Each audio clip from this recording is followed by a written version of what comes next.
Sebetulnya pernyataan Pak Herlan tadi menjadi hal-hal teknis di Kabupaten Bandung, salah satunya adalah banjir begitu. Tapi kemudian tidak ada yang membahas mengenai banjir ini karena kalau kita runut begitu permasalahan yang ditanyakan di segmen 3 dan 4 bisa jadi hanya masalah pasar, kemudian masalah stunting dan sebagainya. Tapi tidak ada yang betul-betul mempertanyakan masalah yang menjadi fundamental di Kabupaten Bandung, salah satunya banjir. Seperti apa tanggapannya Pak Dedi? Ya, ini kan seolah mengkonfirmasi yang saya sampaikan tadi bahwa masyarakat itu menginginkan sesuatu yang terlihat dan bisa dipraktikkan secara langsung. Yeah. Dan memang itu menjadi wilayah bupati. Contoh misalnya kalau mention misalnya persoalan banjir di Kabupaten Bandung, meskipun sebetulnya tidak mendominasi ya, tidak mendominasi, hanya di wilayah-wilayah bawah termasuk wilayah-wilayah yang banyak industri, industri, kemudian termasuk Dayakolot pemukiman segala macam. Nah, ini sayang sekali tidak muncul dari perdebatan pertama yang berkaitan dengan layanan publik tadi itu. Masyarakat hidup dengan layak itu bagian dari layanan publik. Yang jadi persoalan adalah kandidat seorang tidak memahami, paling tidak ada dua lah seharusnya dipahami. Satu adalah product knowledge-nya, yang kedua adalah funding knowledge.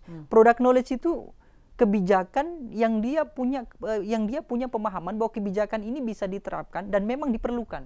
Ada kebijakan yang bisa diterapkan tetapi tidak begitu diperlukan atau tidak punya dampak kemaslahatan terhadap masyarakat yang banyak. Kemudian yang kedua adalah funding knowledge. Funding knowledge itu kebijakan harus sinkron dengan kebijakan yang lebih tinggi di atasnya. Dan sekarang yang sering terjadi perdebatan kan mereka saling klaim bahwa banjir misalnya di Dayakolot misalnya, oh itu wilayahnya karena sungainya adalah sungai nasional begitu, tanggung jawab nasional, maka kalau ada banjir yang berkaitan dengan sungai maka dianggapnya sebagai tanggung jawab beban dari nasional. Nah ini kan persoalan. Artinya apa? Bupati tidak punya pemahaman funding knowledge ini tadi, yaitu kebijakan yang semestinya entah itu berkaitan dengan nasional maupun provinsi, kalau masyarakatnya yang terdampak tetap saja rujukannya dia adalah bukan objeknya, tapi rujukannya adalah masyarakat yang berada di wilayah kekuasaannya. Jadi artinya Anda melihat sebetulnya bukan kehati-hatian yang sedang mereka lakukan, tapi memang tidak punya pengetahuan di bidang itu. Iya, saya kira itu.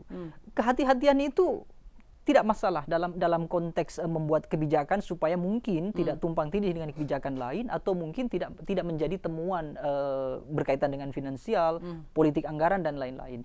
Tapi kalau kehati-hatian itu kemudian membuahkan tidak melakukan apa-apa atau tidak punya keberanian untuk melakukan inovasi berkaitan dengan kondisi politik di kabupaten, maka tentu ini adalah sia-sia. Padahal pilkada dengan biaya yang sangat banyak itu salah satunya adalah membuat momentum regenerasi supaya kepemimpinan itu terjadi dan pemimpin yang hadir berikutnya tentu lebih baik dibandingkan pemimpin yang sebelumnya. Kalau kemudian gagasan semacam ini kandidat tidak punya pemahaman yang cukup, maka kan masyarakat tentu akan dirugikan. Kenapa? Karena mereka tidak punya pilihan. Saya harus datang ke TPS memilih salah satunya. Kalau kemudian di antara tiga-tiganya itu tidak ada yang clear dalam menjanjikan progres, tentu kan akhirnya pemilih juga akan asal-asalan memilih. Dan Anda melihat belum ada pasangan calon dari ketiga ini yang jelas memaparkan apa yang sebetulnya akan dilakukan ketika dipilih oleh rakyat. Ya, saya berprasangka baiknya begini. Mungkin karena itu kondisi debat kandidat itu dalam kondisi formal. Harapan saya mungkin karena mereka demam panggung atau demam konten segala macamnya.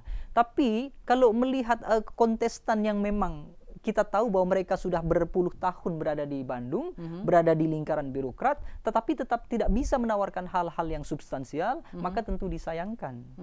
Kira-kira itu. Bukan berarti saya membela newcomers Yena Atep, bukan. Tetapi paling tidak, kan kita bisa melihat menjadi rujukan. Kalau mereka yang berada di birokrasi sedemikian lama, tetapi tetap tidak menguasai wilayahnya, apalagi yang baru, kira-kira begitu.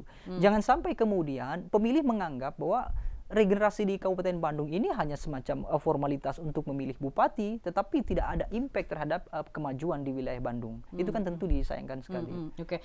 Di awal juga sebetulnya sempat dikatakan ketika visi misi dinyatakan, beberapa pasangan calon menyatakan ada yang memiliki 75 rencana program, ada yang punya 20 dan sebagainya. Salah satunya dari pasangan 03 yang menyatakan sebetulnya salah satunya adalah pemberian insentif, lagi-lagi insentif guru ngaji. Nah, apakah ini jadi salah satu strategi lama yang kemudian digunakan oleh para pasangan calon?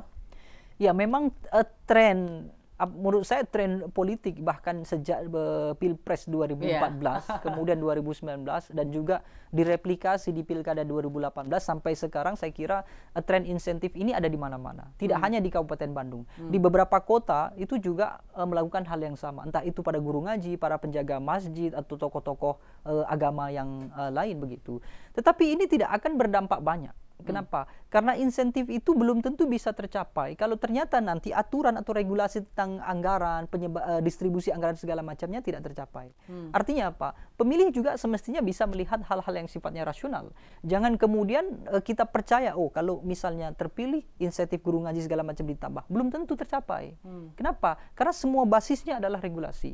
Bupati tidak bisa kemudian mengambil satu kebijakan kalau kebijakan itu bertentangan dengan kebijakan yang lainnya, meskipun dia punya kewenangan di tataran praktisnya tadi itu.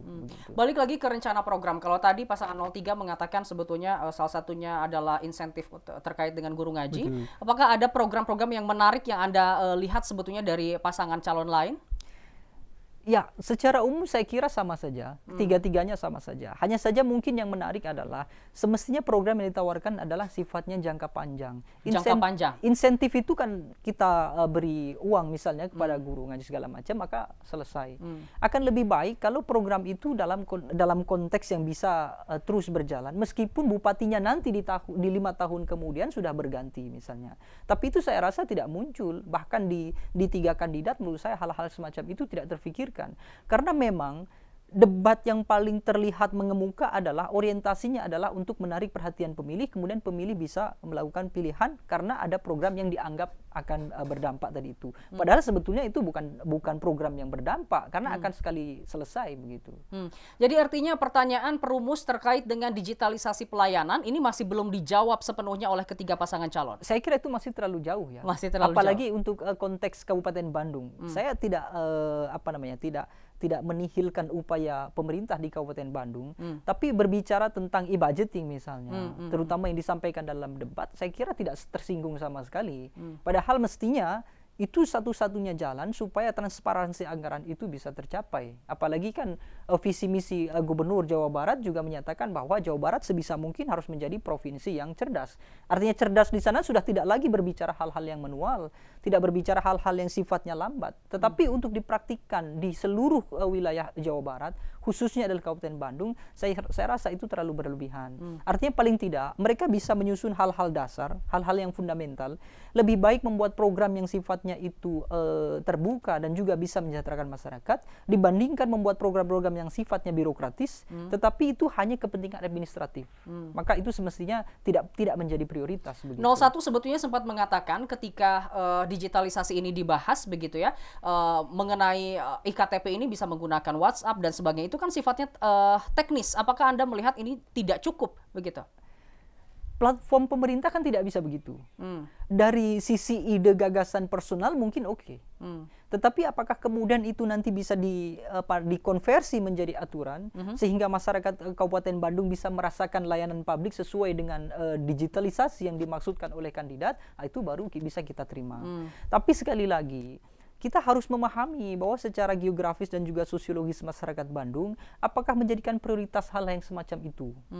Masyarakat Bandung saya rasa lebih memprioritaskan bagaimana kemudian pemerintahannya berhasil melakukan distribusi perdagangan, terutama adalah hasil bumi.